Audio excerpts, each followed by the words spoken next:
오늘 이 말씀은 우리가 너무나도 잘 아는 내용이죠. 그러나 이 말씀 속에 담겨있는, 숨겨져 있는 참으로 아주 중요한 하나님의 섭리에 대해서 오늘 제가 말씀을 좀 전하려고 합니다. 우리는 우리의 신앙생활은 영적 전쟁이다, 이런 얘기를 수시로 합니다. 우리는 하나님을 위해서 우리의 마음속에는 뭔가 좀 거창한 일, 큰 일을 좀 해드리고 싶은 마음이 늘 있고, 특히 마귀가 만약에 내 눈앞에 딱 나타난다면 그를 단박에 무찌르고 싶은 마음이 다 있죠. 그러나 하나님은 우리가 큰 일을 하고 싶으면 먼저 작은 일부터 제대로 해라, 이런 말씀하십니다. 큰 전쟁에 이기고 싶으면 작은 전쟁부터 이기라는 거죠. 로마 시대에는 여러분들 영화에서도 많이 보셨겠습니다만 그 콜로세움, 원형극장이 있었잖아요. 원형극장에서는 다른 사람 혹은 아주 싸나운 다른 짐승과 맞서서 싸우는 경기를 했는데, 그 경기에서는 반드시 한쪽이 죽어야만 경기가 끝나게 돼 있었습니다. 그러니 살아남기 위해서라도 반드시 이겨야 되니까 얼마나 치열하게 목숨을 걸고 싸웠겠습니까? 그런데 성경은 말씀하기를 우리의 신앙생활은 마치 그런 경기장에서 싸우는 것과 똑같다는 거예요. 우리의 영적 전쟁은 그냥 대충대충 해서 되는 게 아니라 치열하게 목숨을 걸고 싸워야 된다는 겁니다. 지면 안 된다는 거예요. 왜냐하면 베드로후서 2장 19절에서 누구든지 진 자는 이긴 자의 종이니라 그랬습니다. 우리가 영적 전쟁에서 마귀에게 지면 우리는 마귀의 종이 될 수밖에 없다는 거예요. 그러니까 마귀의 종이 되지 않으려면 우리는 반드시 영적 전쟁에서 이겨야 되겠는데, 그러면 우리가 싸우는 영적 전쟁에는 일단은 어떤 것들이 있느냐 하는 것부터 좀 살펴보겠습니다. 자, 첫 번째 영적 전쟁은 나 자신과의 싸움입니다. 자기 자신과의 싸움.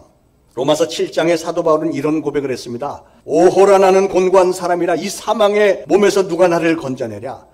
내 마음으로는 하나님의 법을, 내 육체로는 죄의 법을 섬기노라, 이렇게 얘기를 했습니다.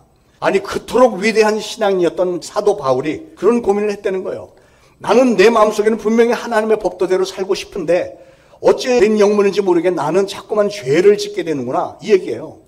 예수님의 말씀처럼 내 마음은 원이로되 육신이 약하도다, 이런 고백을 하는 겁니다. 그런 한탄을 하면서 이 사도 바울은 끊임없이 자기 자신과 싸웠다는 거죠. 사랑하는 여러분, 사도 바울이 그랬다면 저나 여러분도 이런 신령한 고민을 좀 하면서 신앙생활을 해야 되지 않겠습니까? 항상 나 자신을 돌아보면서 내가 어떻게 하면 하나님 앞에 더 진실한 신앙인이 될 수 있을까? 내가 또 넘어졌구나. 내가 다시는 하나님 앞에 넘어지면 안 되겠다.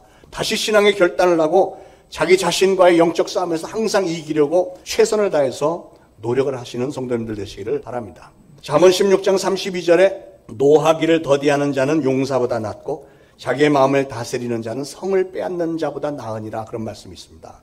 어떤 사람은 보면 겉으로는 굉장히 성공한 것 같은데 그 사람들 중에 자기 마음을 제대로 다스리지를 못해서 늘 쓰라린 패배감에 번민하는 사람들을 우리가 종종 보지 않습니까? 여러분 주변에도 분명히 있고 뉴스에서도 우리가 수시로 보잖아요. 돈도 많이 벌었고 높은 지위까지 올라갔던 무슨 재벌 총수나 무슨 시장이나 도지사, 대통령까지도 자기 자신과의 싸움에서 실패하고 패가망신당하고 어떤 사람들은 자살까지 하는 것을 보면서 우리는 참으로 안타까운 마음을 금할 길이 없습니다. 자기 자신과의 싸움, 이것은 어떻게 보면 가장 힘든 싸움인지도 모르겠습니다. 사랑하는 여러분, 저와 여러분 모두는 먼저 나 자신, 여러분 자신과의 싸움에서 항상 승리하시기를 축원을 드립니다. 자, 두 번째 영적 싸움은 세상과의 싸움입니다. 첫 번째는 자기 자신과의 싸움이고 두 번째는 세상과의 싸움. 세상 임금 마귀는 우리 신앙인들을 육신의 정욕에 빠뜨리고 끊임없이 미혹을 해대고 여러 가지로 공격을 해댑니다.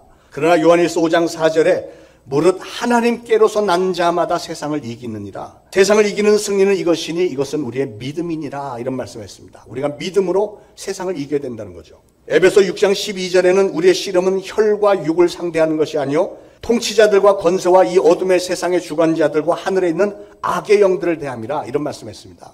다시 말해서 악한 양들은 세상 임금 마귀의 쫄개로서 수하에 있으면서 세상을 완전히 장악을 했고 계속해서 우리를 넘어뜨리려고 별의별 짓을 다 하고 있다는 거죠. 그렇기 때문에 우리는 끊임없이 나 자신과의 싸움, 세상과의 싸움, 그리고 마귀 악한 영들과의 싸움에서 반드시 이겨야 된다는 거예요. 우리가 이기지 못하면 그들의 종이 되볼 수밖에 없으니까요. 오늘 본문에 보니까 소년 다윗은 큰 싸움에서 대승리를 거두었습니다. 블레셋의 거인 장군 골리앗과 싸워 이겨서 일약 이스라엘의 스타가 되지 않습니까? 아니, 전 세계 스타가 됐죠. 그런데 여러분, 이 조그만 소년 다윗이 도대체 어떻게 해서 자기보다 키가 2배나 되는 거인 골리앗을 이길 수 있었죠? 한마디로 다윗은 자기 자신과의 싸움에서 늘 이겼기 때문에 세상과의 싸움에서도 이렇게 승리할 수 있었던 것입니다. 그리고 작은 싸움에서 늘 승리를 해왔기 때문에 이렇게 큰 싸움에서도 승리할 수 있었다는 거죠. 다윗은 양을 칠 때도 결코 소홀히 하지 않았습니다. 그가 양을 칠 때 사자나 곰이 와서 새끼 양들을 막 붙잡아가면 다윗은 즉시로 막대기를 들고 막 쫓아가서 그 짐승들하고 싸워서 그들의 입에 물려있는 새끼 양들을 건져왔다는 것 아닙니까? 그렇게 작은 싸움부터 다윗은 철두철미하게 최선을 다해서 싸웠기 때문에 드디어 골리앗이라고 하는 큰 거인을 만나서도 이길 수 있었다는 거예요. 크게 될 나무는 떡잎부터 알아본다는 속담도 있지 않습니까? 자, 블레셋이 쳐들어왔는데 아버지가 다윗에게 도시락을 싸주면서 너 형들이 전쟁에 나가 있는데 이 도시락 형들에게 가서 전해주고 전쟁 소식 좀 알아와라. 아버지의 명령이니까 다윗이 전쟁터로 갔습니다. 가서 보니까 골리앗이라는 거인이 그냥 찌렁찌렁하는 소리로 소리를 질러대는데, 그런데 키가 구척이라고 그래서 구척은 2m 90입니다. 거의 3m 되는 사람입니다. 그렇게 어마어마하게 큰 거인이 막 산이 떠나갈 정도로 막 찌렁찌렁하게 막 소리를 지르는데 하나님을 모욕하면서 오만불선하게 소리를 질러대고 있는데 이스라엘 군대들은 막 그냥 덜덜덜덜 떨고만 있는 겁니다. 다윗이 어떤 사람에게서 상황 설명을 듣는데 갑자기 큰 형 엘리압이 딱 나타나면서 뭐라고 하냐면 너 여기 뭐하러 왔냐? 너 전쟁 구경하러 온 거지? 이 교만하고 완악한 놈. 동생에게 막 욕을 해야 되는 거예요, 형이 갑자기. 다윗이 솔직히 얼마나 화가 났을까요?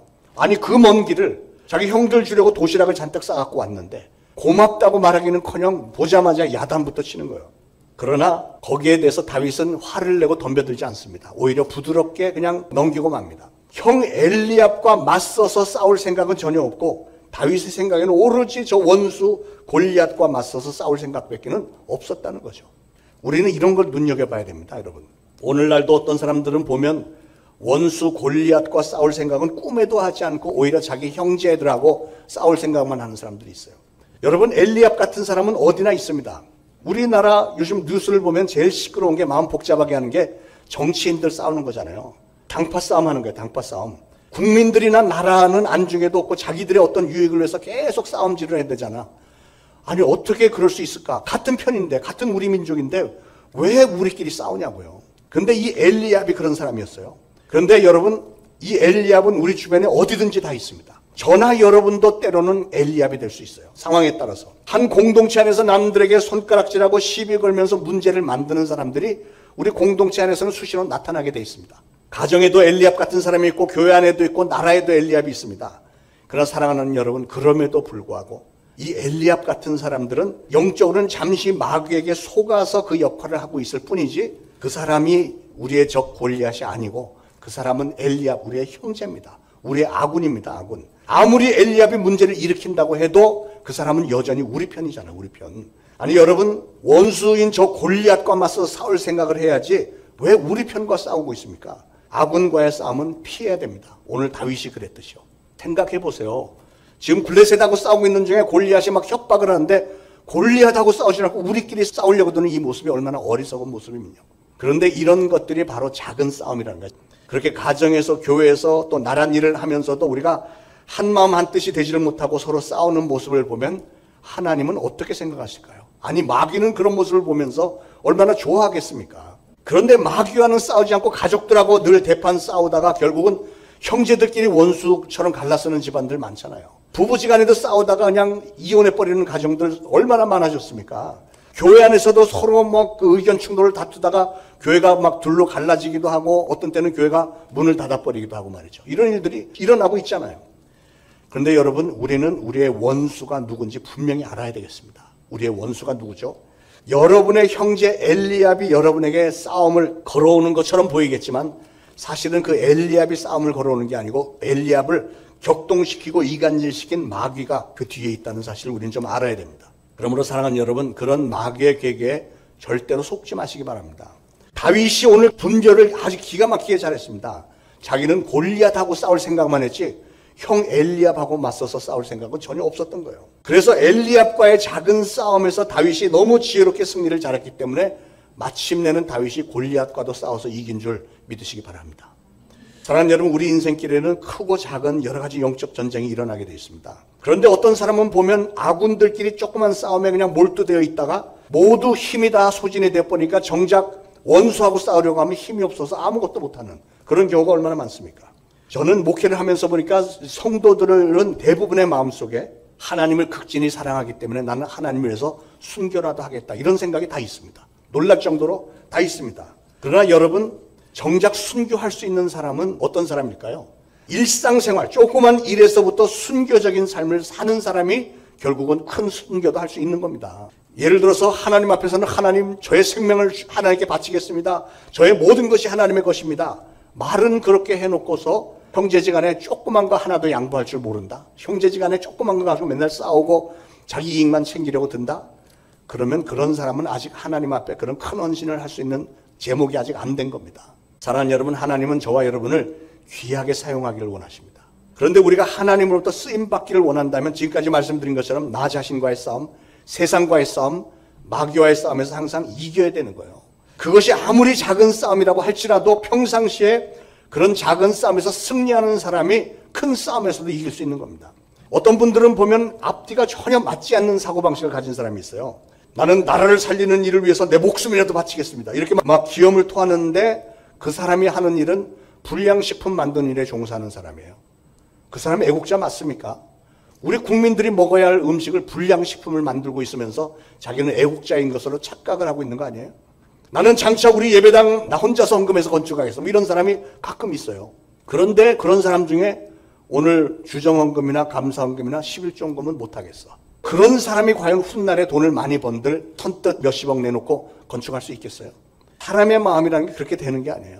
예를 들어서 사랑하는 아내를 위해서 내가 5년 안에 새로 나온 저 차 캐스퍼 예쁘던데 그 차 하나 사주겠어, 이렇게 약속을 했는데 아내 생일날 됐는데 장미꽃을 좀 사주려고 보니까 장미꽃이 너무 비싸. 그러니까 와이프한테 가서 그래, 여보 나중에 성탄절 때 말이야, 당신 생일, 결혼기념일, 발렌타인데이 합해갖고 꽃다발 큰 거 하나 사줄게.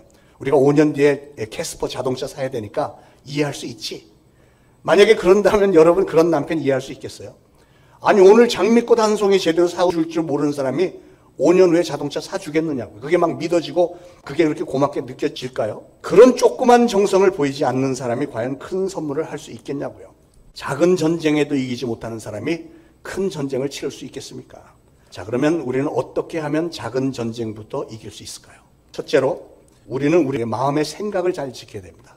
잠언 4장 23절에 무릇 지킬 만한 것보다 더욱 내 마음을 지키라. 생명의 근원이 이에서 남이니라, 이런 말씀이 있습니다. 우리의 마음을 지키는 게 그렇게 중요하다는 거예요. 생명의 근원이 우리 마음에 있대요. 여러분, 우리의 모든 행동의 근원 뿌리는 우리가 우리의 마음속에 어떤 생각을 품고 있느냐에 따라서 그대로 삶에다 나타나게 되어 있습니다. 여러분이 마음속에 나쁜 생각, 더러운 생각을 하면 그 사람은 입을 벌리면 더러운 말을 하게 되어 있고 행동 자체가 나쁜 행동이 나오게 되어 있습니다.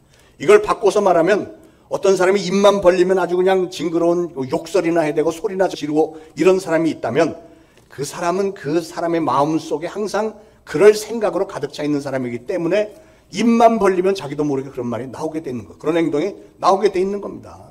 반면에 선한 생각을 하면 사람은 선한 말과 선한 행동을 하게 돼 있습니다. 그러므로 사랑하는 여러분, 우리의 마음의 생각을 온전하게 지키는 것이 얼마나 소중한 일인지 모릅니다. 우리가 행동을 아무리 바꾸고 싶어도 여러분의 생각이 바꿔지지 않는다면 어떻게 우리의 삶이 바뀔 수 있겠습니까? 작은 싸움에서부터 큰 싸움에 이르기까지 악한 마귀는 우리에게 자기의 악한 생각을 계속해서 주입을 시키고 있습니다. 그러면 우리는 어떻게 될까요? 마귀가 우리에게 악한 생각을 막 화를 나게 만들고 혈기 나오게 만들고 이런 생각을 집어넣을 때 우리는 어떻게 될까요? 받아들이면 안 되겠죠. 당연히 거부하고 빨리 떨쳐버려야 됩니다. 그러면 어떻게 하면 그 악한 생각들을 떨쳐버릴 수 있을까요? 오늘 본문에 보니까 다윗이 그걸 기가 막히게 잘한 거예요. 우리는 이런 걸 눈여겨봐야 돼요. 자, 형 엘리압이 시비를 걸어왔습니다. 야, 이 너 완악하고 교만한 놈아, 너 전쟁 구경하러 왔냐? 지금 전쟁의 구경거리냐? 이랬을 때 다윗이 어떻게 했죠? 29절에 보니까 다윗이 이르되 내가 무엇을 하였나이까? 어찌 이유가 없으리까? 하고 돌아서서, 여기 이게 중요한 거예요. 그냥 형하고 맞싸워서 계속 막 화를 내고 싸우는 게 아니고 돌아서서 다른 사람을 향하여 전과 같이 말하며 백성이 전과 같이 대답하니라 그랬어요. 이게 중요한 거예요. 만약에 여기서 형 엘리압이 막 야단을 치는데 다윗이 맞서갖고, 아니 형, 내가 이 먼 길을 형을 먹을 도시락을 쌓았는데 이게 난데없이 무슨 말이냐고, 내가 형한테 뭘 잘못했냐고 막 화를 내면서 덤볐다고 생각을 해보세요. 그러면 형 엘리압이 내가 미안해 이랬을까? 아니죠. 형은 더 크게 화를 내고 더 난리치겠죠. 그럼 다윗은 자기도 화가 나니까 도시락 확 집어던지면서 나 필요 없으니까 나 갈 거야 하고 가버렸더라면, 그러면 다윗은 골리앗하고 싸울 일도 없어지게 됐을 것이고, 그러면 결국은 이스라엘은 블레셋에게 먹히고 말았을 것입니다. 그렇잖아요. 그러니까 이 형 엘리압이 갑자기 다윗에게 공격적으로 대했던 것은 마귀가 엘리압의 마음을 격동을 시켜서 이간질을 시켰기 때문에 그런 일이 벌어진 겁니다. 그러나 다윗은 그 순간을 분별력을 가지고 절제하면서 잘 이겨낸 거예요. 자기의 마음의 생각으로 감정을 이겨버린 겁니다. 다윗은 형이 아무리 기분 나쁜 말을 했어도 전혀 개의치 않고 뭘 했다고요? 돌이켰다고 그랬어요. 확 그냥 등을 돌리고, 이 말이 아주 중요해요. 형과 맞서서 싸우지 않고 그냥 등을 돌리고 전혀 아무 일도 없었던 것처럼 먼저 대화하던 사람과 그냥 대화를 했다는 거죠. 이게 지혜입니다, 지혜. 그랬기 때문에 다윗에게는 골리앗과 싸울 수 있는 기회가 왔고, 그 기회를 통해서 골리앗을 죽였고 이략 스타가 됐고 드디어는 이스라엘의 왕이 되지 않습니까? 엄청난 사건이죠. 그러므로 사랑하는 여러분, 아군과의 싸움은 피해야 됩니다. 피하는 게 상책이에요. 뉴욕에 부부싸움을 자주 하는 가정이 있었는데 얼마나 사이가 나빠졌는데 나중에는 눈만 마주쳐도 그냥 확 화가 올라오고 입만 벌리면 서로 막 언성을 높이고 싸우는 이런 단계가 됐어요. 그래서 부인이 이렇게 살아서는 도저히 안 되겠다 해서 고심을 하다가 가정 상담사를 한번 찾아갔습니다. 우리가 이렇게 이 정도로 부부 사이가 악화가 됐는데 어떻게 하면 부부 싸움을 멈출 수 있을까요? 그랬더니 상담사가 좋은 약이 있다는 거예요. 그러면서 투명한 물약을 여러 개를 주는데 부부 싸움이 시작될 것 같으면 이걸 딱 잘라갖고 마시라는 거죠. 이걸 마시고 3분 동안 삼키지 말고 이거를 오물오물 3분 있다가 꼴깍 삼키고, 그랬는데도 만약에 계속 싸움이 되는 것 같으면 하나를 더 먹으라고 그랬어요. 그리고 두 번도 입에다 넣고 3분 동안 오물오물 하고 있으라는 거죠. 그래서 실제로 그렇게 해봤더니 남편이 막 보자마자 화를 내고 막 하는데 잠깐만요. 그러고서는 약을 넣고 오물오물 3분 동안 계속 이렇게 남편이 화를 내고 막 이러다가 그냥 하고선 돌아서서 나가버리더라는 거예요. 백발백중 이게 되더라는 거예요. 그런데 이제 좀 시간이 지나니까 약이 다 떨어졌어. 그래서 그 상담사를 다시 찾아가서 약을 좀 더 달라고 했더니 상담사가 웃으면서 하는 말이, 그게 사실은 설탕물이에요, 설탕물. 그러니까 약 자체가 효과가 있는 게 아니고 그걸 마시고 상대방이 막 화를 내고 그래도 아무 대꾸도 안 하고 잠깐만 하고 우물우물하고 3분 동안 가만히 있었더니 그냥 풀이 죽어갖고 그냥 물러가더라는 거죠. 여러분, 싸움이라는 게 서로 오가는 게 있어야 싸움이 되는 거예요. 그렇잖아요. 그래야 점점 더 고조가 되고 이런데 상대방에서 막 소리를 막 질러대는데 이쪽에서는 그냥 물을 이다 물고 이러고 있으니까 싸울 맛이 나겠어요? 여러분, 그래서 부부싸움이라는 거는 옳고 그런 거 따져서 해결되는 부부싸움은 없습니다. 만약에 옳고 그런 게 판정이 된다고 생각을 해보세요. 그러면 잘못했다고 판정을 받는 그 사람은 가만히 있을까요? 오히려 화가 더 나죠. 더 나니까 막 더 소리 질러대고 폭력적으로 나올 수도 있죠. 그래서 싸움을 막는 길은 피하는 것밖에 없어요. 그 자리를 피하는 겁니다. 혹시라도 아직도 부부싸움 하는 분들 계시면 그 방법을 사용해 보시기 바랍니다. 설탕물이 없으면 꿀물이 더 좋을 것 같아요. 우리가 잘 아는 나아만 장군이 문둥병에 걸렸어요. 그래서 소문을 듣고 엘리사 선지자를 찾아왔습니다.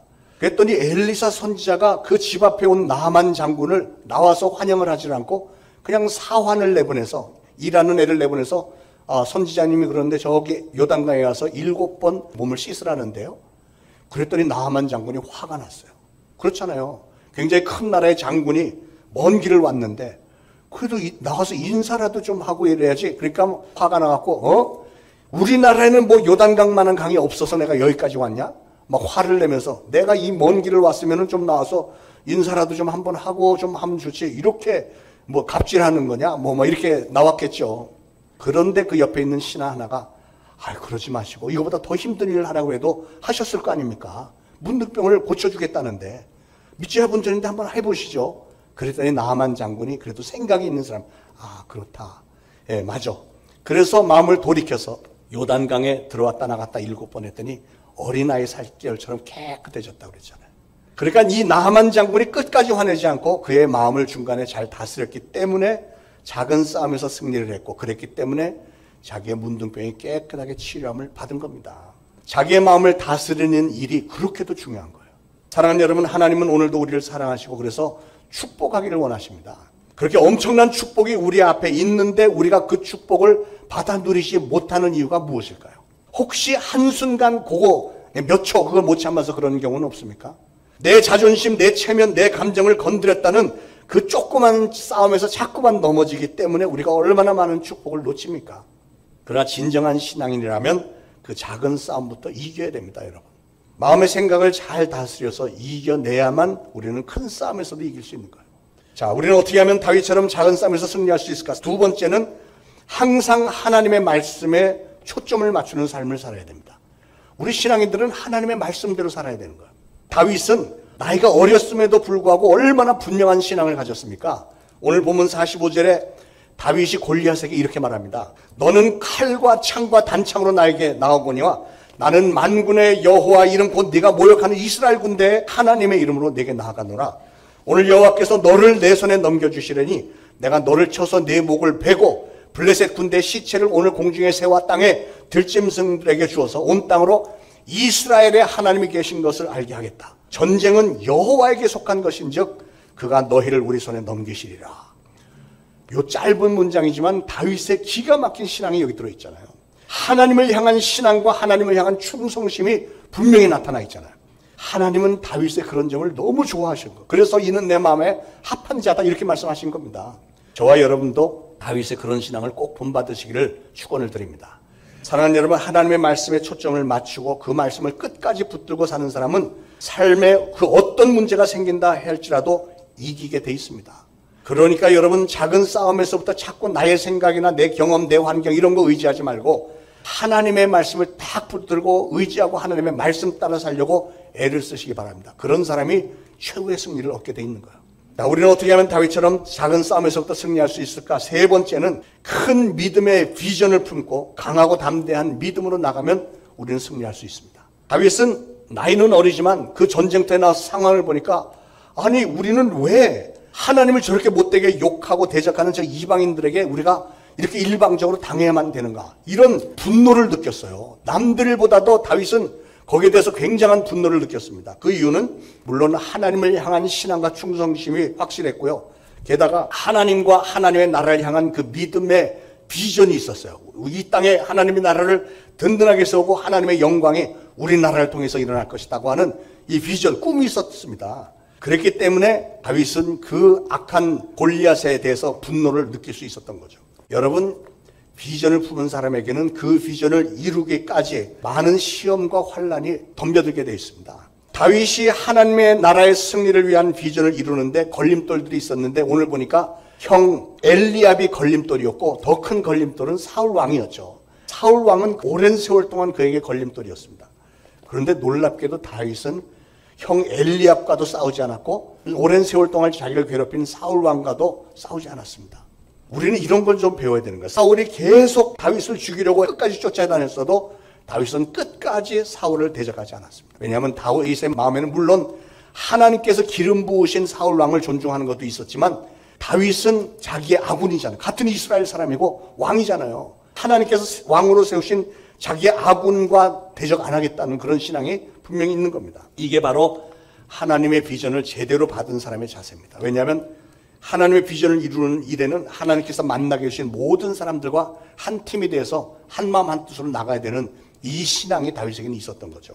다윗은 전쟁의 대상이 사울이나 엘리압이 아니고 저 블레셋, 저 마귀의 세력, 저 골리앗이 전쟁의 대상이라는 것을 분명히 알았던 겁니다. 이게 바로 분별력이요, 이게 지혜입니다. 저나 여러분도 다윗의 분별력과 지혜를 많이 풍성하게 품으시기를 축원합니다. 여러분, 사울 왕과 다윗의 큰 차이가 뭐죠? 사울은 보면 다윗과 계속 싸우려고 들었습니다. 다윗만 잡아 죽이면 자기의 왕위가 흔들리지 않을 것이라는 착각을 했던 거죠. 그러나 다윗은 사울과 싸울 생각은 전혀 없었고 항상 사울을 피해서 도망 다녔습니다. 아군하고 싸우기 싫다는 거예요. 아들 압살롬이 반란을 일으켜서 자기 왕좌를 차지하겠다고 덤볐을 때도 다윗은 아들과의 싸움을 피해서 도망가 버렸습니다. 자기 사람인데 어떻게 자기 사람하고 싸우냐고요. 여러분, 아군과의 싸움은 피하는 게 상책이에요. 왜냐하면 우리는 그래야만 하나님의 복을 받을 수 있기 때문에 그렇습니다. 여러분이 싸워야 할 대상은 여러분의 가족도 아니고 여러분의 교회 성도들도 아니고요, 우리 민족도 아니고 오로지 우리를 무너뜨리려고 우리 사이를 이간질시키는 마귀, 마귀가 우리 싸움의 대상입니다. 우리가 하늘나라의 비전을 품고 영적 싸움에 임할 때 우리 앞에는 반드시 마귀가 설치해 놓는 많은 장애물들이 있을 것입니다. 그러나 그럴 때 그 작은 싸움들에 휘말리지 않고 진정한 신앙인답게 우리 아군들에게는 늘 양보하고 품고 용서하고 사랑하면서 그러나 여전히 비전과 믿음으로 나가는 사람들에게 하나님은 놀랍게 역사하시고 놀라운 축복을 부으시는 줄로 믿습니다. 저는 우리 초대신앙교회 성도님들은 그렇게 작은 싸움부터 늘 승리하셔서 하나님께서 예비해 놓으신 커다란 축복 받아 누리시고 여러분의 평생의 큰 전쟁에서도 항상 승리할 수 있게 되기를 참 좋으신 예수 그리스도의 이름으로 축원을 드립니다.